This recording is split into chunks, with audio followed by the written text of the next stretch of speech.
Are you ready? చిన్నదడక్కు గొప్పవడుగు, చిన్నదడుగకు గొప్పదడుగు. మళ్ళీ చెప్పండి, చిన్నవడక్కు గొప్పవి అడుగు. ఇది తీసి ఎన్నిసార్లు కొట్టమన్నాడు? బాణాలు పట్టుకోమన్నాడు. బాణాలు పట్టుకోమని ఏం చేశాడు? ఎన్నిసార్లు కొట్టమన్నాడా? ఆయన అడిగినా బాగుండు అంటే సంతోషంలో ఉన్నాడుగా. సంతోషంలో ఉన్నప్పుడు మనం ఏం చేస్తాం మనకి తెలదు. కొట్టమంటే అన్నా నువ్వు ఎన్నిసార్లు కొట్టమని అన్న అంటే చెప్పేవాడు. నీకు బాధపడే నువ్వు ఎన్నిసార్లు కొడితే అంత విజయం అంటే నేను అనుకుంటున్నాను. అసలు హాస్పిటల్ వేసుకొని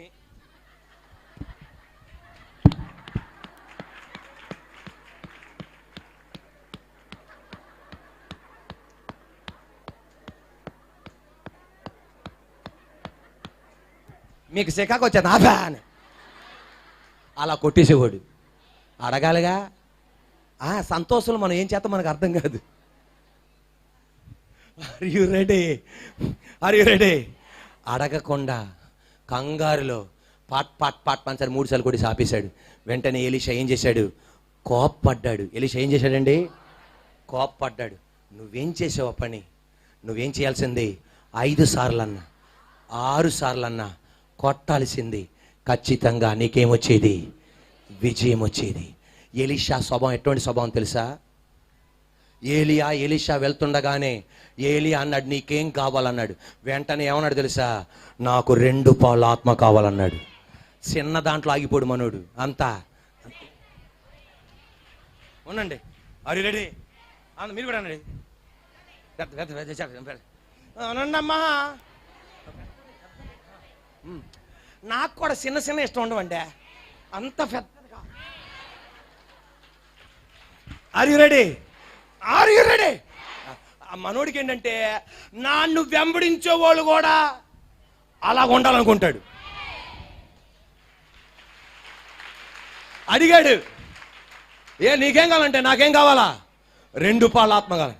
ఒక విధవరాల దగ్గర ఏమీ లేకపోతే పక్కన వాళ్ళ ఇంట్లో ఉన్న పాత్రలన్నీ 2 కాదు అది ఉన్నాగా వాళ్ళ ఇంటికి తీసుకొచ్చాయి, వీళ్ళ ఇంటికి తీసుకొచ్చాయి, వాళ్ళ ఇంటికి తీసుకొచ్చాయి, వీళ్ళ ఇంటికి ఎదర అపార్ట్మెంట్లో ఉన్న 23 బ్లాక్లో ఉన్న వాళ్ళందరూ తీసుకొచ్చి పెట్టేసుకో. ఆయన గుండెండి బాబు. ఆయనకున్న ధైర్యం ఏంటి తెలుసా? నింపే స్తోమత ఆయనకు ఉంది. నింపే స్తోమత ఆయనకు ఉంది. నువ్వు అడుగు, ఇచ్చే స్తోమత ఆయన దగ్గర ఉంది. విశ్వసించు, ఇచ్చే స్తోమత ఆయన దగ్గర ఉంది. హల్లెలూయా, ప్రైజ్ ది లార్డ్. ప్రపంచంలో ఎక్కడ లేని ఆత్మల ప్రవాహమును స్థిరపరుస్తానన్నాడు నా దేవుడు. ఎలా జరిగితే నాకు తెలదు, ఆయన చెప్పాడు చేస్తానని. అంతే పిచ్చోళ్ళు అనగా అడుగుతున్నాను నేను. దేవుని స్తోత్రం. అది మన కళ్ళ ముందల నా దేవుడు చేస్తాడు. Are you ready? నీళ్ళు లేవు, ఏమి లేవు. ఒక్క చొక్క నీళ్ళు లేకపోతే రాజు వచ్చి ఏం చేయమంటావంటే ఇగో మొత్తం గుంటలు తవ్వన్నాడు. ఒక గుంట తవ్వుకో. బావి తవ్వుతావో, పేపా నీళ్ళు పట్టే తవ్వుతావో, మగ్గు పట్టే తవ్వుతావో తవ్వుకో. ఇదేంటి మేఘాలు కనబట్లా? నీకెందుకయ్యా నింపేవాడు ఉన్నాడు. ఆమేన్. మొత్తం గుంటలతో పెట్టేశారు అంతే. మేఘం లేదు, గాలి లేదు, తెల్లవారుజాము కల్లా నిండిపోయింది అంతే.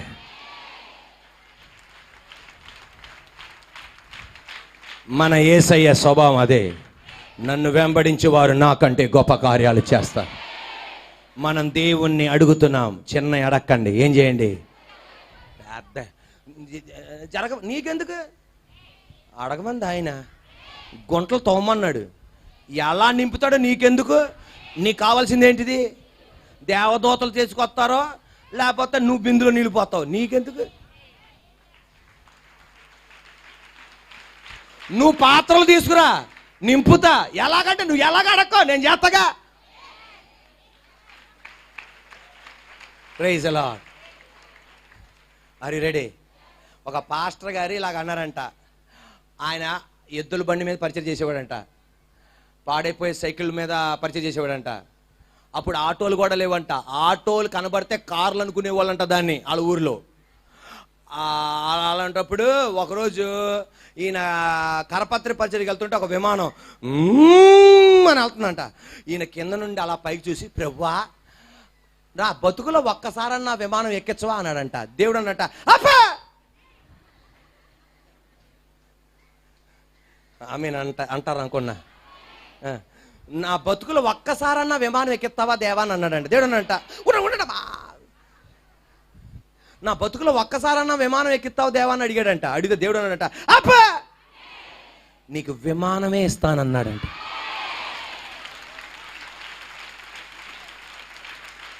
మనం చప్పట్లు కొట్టాం, ఆయన పిచ్చోళ్ళలాగా అబ్బో దేవుడా విమానం ఏదైనా బస్సు ఇస్తావట్ట కొంచెం ఆశ్చర్యమే లేదు, కానీ యాక్గా నాకేమిస్తావట విమానం.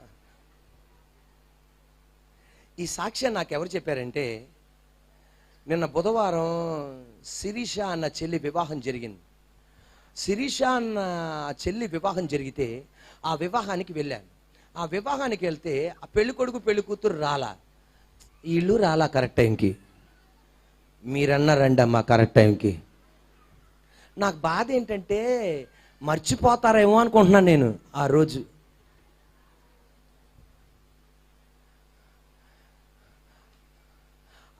నేను అక్కడ కూర్చుంటే ఒక ఆయన తెల్ల సొక్కా తెల్ల ప్యాంటు నల్ల బెల్ట్ కట్టుకుని వచ్చేది. నేను పాస్టర్ గారు ఏమనుకొని నమస్తే అయ్యగారు అన్నాను. వందనాలు అయ్యగారు అన్నాను. వందనాలు సార్ అన్నాడు. ఆయన నమస్తే సార్ అన్నారు. నమస్తే సార్ అని అలా మాట్లాడుకుంటూ ఉండగానే సార్ అని మాట్లాడినాక ఏమనంటే నేను ఎవాంజలిస్ట్ అండి పాస్టర్ని కాదండి అన్నారు. ఎవాంజలిస్ట్ అంటే అనేక చోట్లకి వెళ్ళి పరిచయం చేస్తారు. అమ్మ ఎవాంజలిస్ట్ అంటే ఈయన ఎక్కడెక్కడికి వెళ్ళిపోయారు అనుకున్నాను నేను. అంటే నేను ఎక్కడ కాదండి బాబు, మీరు శుక్రవారం ఆదివారం ప్రసంగం చేస్తుంటారు, టీవీలో ప్రసంగం చేస్తుంటారు. నేను ఎప్పుడు 6 నెలలకో 7 నెలలకో ఎవరైనా పిలిస్తే వెళ్ళి ప్రసంగం చేస్తుంటానండి. అది వెళ్ళిపోయి ఎక్కడ నేను కాணிకలను తీసుకొని వెళ్ళిపోయి సువార్త చెప్పేసి వచ్చేస్తాను. నాదంటే వేద వృత్తి అండి అన్నాడు. ఏం వృత్తి సార్ మీదన్నా అనగానే నేను సుప్రీంకోర్టు లాయర్నండి అన్నాడు. అమ్మ నాయన అనుకున్నా. ఓరే నాయన ఈయన పక్కన కూర్చున్నాం మనం అనుకొని చెప్పి ఇప్పుడు కొంచెం గౌరవం ఎక్కువ ఇవ్వడం ప్రారంభించానికి. సుప్రీంకోర్టు లాయర్ కదా అని చెప్పి సార్ సార్ అన్న. సార్ అంటే ఆయన కూడా అర్థమైపోయింది, ఓహో సుప్రీంకోర్టు లాయర్ అనగానే ఈయన సార్ అంటున్నాడు రా బాబు అనుకొని చెప్పి, సార్ మరి ఎలాగంటే నాకు పలానా దైవజనుడు తెలుసు, పలానా దైవజనుడు తెలుసు, పలానా దైవజనుడు తెలుసు, వాళ్ళ కోర్టులోకి ఇలా మాట్లాడుతుంటాం అలా దైవజనుడు చెప్పి ఒక ప్రఖ్యాతిగాంచిన దైవజనుడు పేరు చెప్పాడు. ఆయన గురించి కూడా తెలుసు, ఆయన అన్ని కేసు అని నేనే డీల్ చేస్తుంటాను అన్నారు. అనగానే చాలా సంతోషం సార్ అన్నాను. ఆయన ఒక సాక్ష్యం నాకు చెప్పాడు తెలుసా అని చెప్పి ఈయన అన్నాడు. ఆ సుప్రీంకోర్టు లాయర్ గారు నిన్న బుధవారం నాకు చెప్తున్న సాక్ష్యం, ఆ పాస్టర్ గారి ఇంటికి వెళ్ళినప్పుడు ఆ కేసులు ఇలా డీల్ చేయాలని మాట్లాడుకుంటున్నప్పుడు ఆ పాస్టర్ గారు ఇలాగన్నారంట, ఈ కేసు కూడా నన్ను బయట తీసుకొస్తాడయ్యా, ఇలాంటి రిక్షా లేని రిక్షాలో తిరగవలసిన స్థితి, డొక్కు సైకిల్లో తిరిగిన ఈ స్థితిని సొంత విమానం ఇచ్చిన దేవుడికి కేసు ఒక లెక్క అంటే ఆయన చెప్పాడు పలానా పాస్టర్ గారు. ఆ పాస్టర్ గారు ఇలాగన్నారంట దేవునితో, దేవుడా ఆ విమానం వెళ్తున్నప్పుడు ఒక్కసారన్నా నన్ను విమానంలో ఎక్కించవా నా బతుకులో అంటే దేవుడు అన్నాడు, అబ్బా నీకు సొంత విమానం నేను నీకు ఇవ్వబోతున్నాను. అప్పుడు ఈ సుప్రీంకోర్టు లాయర్ గారు ఇలాగ అడిగారంట. ఏమని అడిగారంటే, పాస్టర్ గారు మీకు ఎలాగొచ్చిందండి విమానం అంటే, అమెరికా దేశంలో ఉన్న కొంతమంది వ్యాపారవేత్తలు, మల్టీ బిలియనర్స్ అంటే లక్షాధికారులు కాదు, కోటేశ్వర్లు కాదు, బిలియనర్స్ కాదు, దానికి మించిన వాళ్ళందరూ కలిసి 50 మంది విమానములో బిజినెస్ మీటింగ్ కోసం అమెరికా నుండి ఇంగ్లాండ్కి వెళ్తున్నారంట. అమెరికా నుండి ఇంగ్లాండ్కి వెళ్తున్నప్పుడు అక్కడ ఆ బిజినెస్ మ్యాన్లో ఒక ఆయనది విమానం అలా అమెరికా నుండి ఇంగ్లాండ్ మీద అలాగ విమానం వెళ్తున్నప్పుడు సముద్రం పైనుండి వెళ్తుందంట. ఎన్నో 35,000 అడుగుల పైన ఆ విమానం వెళ్తూ ఉండగా ఆ పైలట్, విమానం నడిపించే ఆ డ్రైవర్ గారు, ఆ పైలట్ ఇలాగన్నాడంట, 2 ఇంజన్లు, కొన్ని విమానాలు 4 ఇంజన్లు ఉంటాయి, కొన్ని 8 ఉంటాయి, కొన్ని అలా ఉంటాయి, 2 ఇంజన్లు ఉంటాయి. వీళ్ళు వెళ్ళే విమానంలో 2 ఇంజన్లే. ఆ 2 ఇంజన్లో ఈ పైలట్ ఇలాగన్నాడంట, ఒక ఇంజన్ పాడైపోయింది, కొంచెం జాగ్రత్తగా ఉండండి అని. ఆకాశంలో ఆ మాట వింటే బస్సు డ్రైవర్ మాకు బ్రేకులు పోయిందంటే ఒక అందం ఉంది, అక్కడ ఒక ఇంజిన్ పోయిందంటే ఆమెను కూడా అనక్కర్లా, ఇక అంతే అలా ఉంటుంది పరిస్థితి. అందువలన ఒక ఇంజిన్ పాడైపోయిందనగానే అప్పటిదాకా పిలవలేని వాళ్ళు కూడా, నామకార్థ క్రైస్తవులు కూడా జీసస్ జీసస్ జీసస్ ఎస్ అయ్యా ఎస్ అయ్యా అంటున్నారు. ఎస్ అయ్యా అని పిలవలేని వాళ్ళు కూడా పిలుస్తారు. ఆకాశంలో పిలవకుండా ఉండలేరు, అంతే, పిలుస్తారు అంతే. ఎస్ అయ్యా ఎస్ అయ్యా అన్నారంట. ఎస్ అనగానే నెక్స్ట్ అనౌన్స్మెంట్ వచ్చింది. పైలట్ ఏమన్నాడంటే నెక్స్ట్ ఇంజన్ కూడా పాడైపోయింది. ఇక మోకాల మీద ఉండి ఏసయ్యా, సాష్టాంగపడి ఏసయ్యా ఏసయ్యా అంటున్నారు. ఏసయ్య ఉంటే ఆ విమానానికి ఓనర్ ఇలాగన్నాడంట, ఏసయ్యా, ఆయన ఒక పెంతెకోస్తు విశ్వాసం, మరి ఎవరో తెలియదు కానీ ఆయన ఇలాగన్నాడు, ఏసయ్యా, ఇశ్రాయేలును కాపాడువాడు కునుకడు నిద్రపోడు. ఈ విమానం గనక ఇక్కడ క్రాష్ అయిపోకుండా, ఎన్ని గంటల్లో జరిగే సెకండ్లో కన్ను రెప్పల్లో మొత్తం జరిగిపోతాయి, మొత్తం బ్లాస్ట్ అయిపోతాయి. యేసయ్యా, నువ్వు గనక క్షేమంగా ఈ విమానాన్ని ఇంగ్లాండ్ రాజ్యములో దేశములో ల్యాండ్ చేపిస్తే ఈ విమానాన్ని నాకొద్దు, ఒక పాస్టర్ గారికి ఇచ్చేస్తాను ఈ విమానం.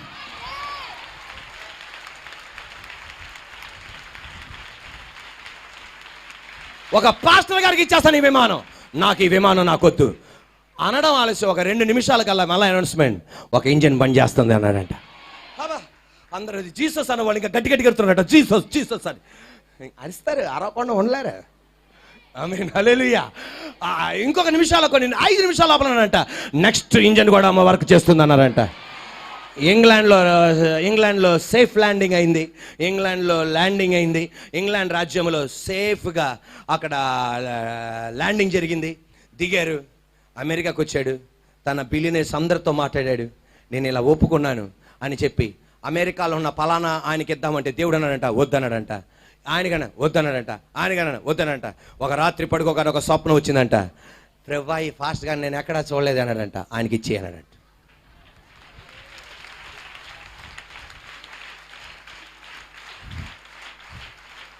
Are you ready?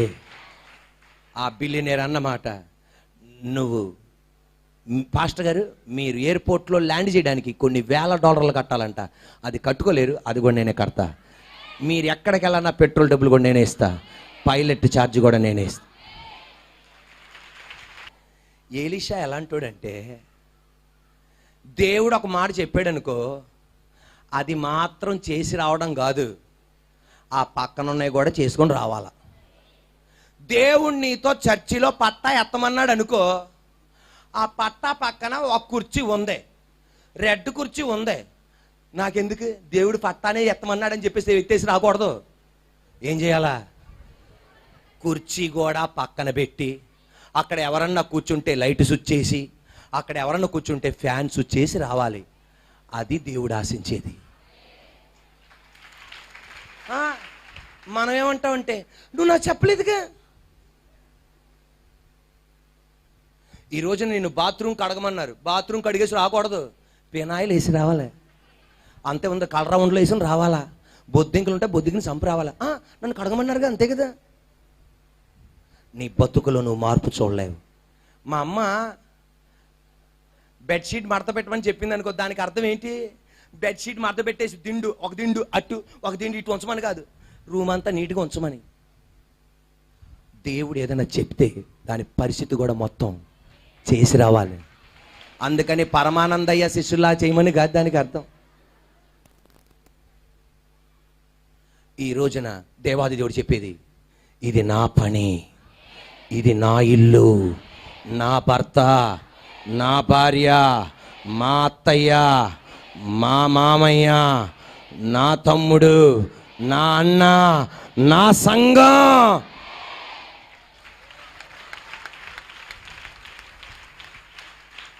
Are you ready? పట్టా మీద కూర్చున్నావు, దేవుడు చెప్పాడు పట్టా ఎత్తమని. అంటే దానికి అర్థం ఒక పట్టా తెలిపోమని కాదు, ఇక్కడ కనపడే పట్టాలన్నీ మడత పెట్టమని. అమ్మా, ఆర్ యు రెడీ? బూజు తొలపన్నారు, బూజు తులిపి వచ్చేయడం కాదు, మొత్తం ఫ్యాను గీను మొత్తం ఉడవాలి. ఇక్కడ చెప్పేదంటే ఎలీషా ఒక్కసారి కొట్టు, మరలా కొట్టాలి. మీరు గమనించండి, ఎలియాజరు ఎక్కడికి వెళ్ళాడంటే, అబ్రహాము యొక్క కుమారుడైన ఇస్సాకుకి ఏం కావాలి? ఎవరు కావాలి? ఆ భార్య కోసం ఏంటంటే ఎలియాజర్ వెళ్ళాడు. వెళ్ళగానే అనేక మంది సౌందర్యవతులైన కన్యకులు బావి దగ్గర నీళ్లు చేదుకోవడానికి వస్తున్నారు. నీళ్లు చేదుకోవడానికి రాగానే ఎలియాజర్ ఒక మాట అన్నాడు, దేవా ఇక్కడ ఒక సౌందర్యవతి అయిన కనబడింది, ఆమెను వెళ్ళి అడుగుతా, నాకు మంచినీళ్ళు ఇమ్మంట, కానీ ఆ మంచినీళ్ళతో పాటు నా క్యామెల్స్, నా ఒంటెలకు కూడా నీళ్ళు ఇస్తానందనుకో. ఈమె అడిగేది ఏంటిది? అడిగేది దేనికే? నాకే. కానీ నేను ఏ విషయం అడగను? ఒంటెల విషయం అడగను. అది ఒక్కసారి కొట్టమంటే ఒక్కసారి కొట్టి ఆపేయడం కాదు. వెంటనే వెళ్ళి అడిగాడు, అమ్మా నీళ్ళు ఇస్తావమ్మా అంటే, సార్ మీకే కాదు సార్, మీ ఒంటెలు కూడా. అమ్మ నాయను, దేవుడికి అలాంటి వాళ్ళు కావాలి ఈ రోజున.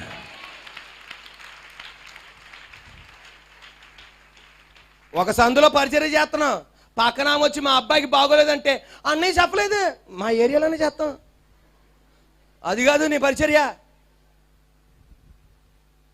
ప్రైజ్ లార్డ్, హల్లెలూయా. ఇలాంటి వాళ్ళు కావాలా? రెబెకా బతుకే మారిపోయింది. యాకోబుని ఏసావుని ఇచ్చాడు. ఇశ్రాయేల్ దేశం చరిత్ర బయటకు వచ్చింది. ఇది నా దేవుడు నీలో నుండి ఆశించేది. ఇది నా దేవుడు నీలో నుండి ఆశించేది. ఇది నాలో నుండి ఆ దేవుడు ఆశించేది. దావీదు వాళ్ళ నాన్న అన్నాడు, వెళ్ళి ఆహారం ఇవ్వు నానా మీ అన్నయ్యలకి. ఆహారం ఇవ్వమని చెప్పాడా, వెళ్ళి ఫైటింగ్ చేసినామని చెప్పాడా? గట్టి చెప్పండి. ఆహారం ఇవ్వడానికి వెళ్తే అక్కడ మనోడు వెళ్ళిపోయి ఏం చేశాడు? ఈ రోజున నా దేవుడు చెప్పేది, అది చేయగలిగిన శక్తి నీలో ఉంది, ఆ బలం నీలో ఉంది, ఆ తలంతు నీలో ఉంది, ఆ వరం నాలో ఉంది. మనం చేయాలి.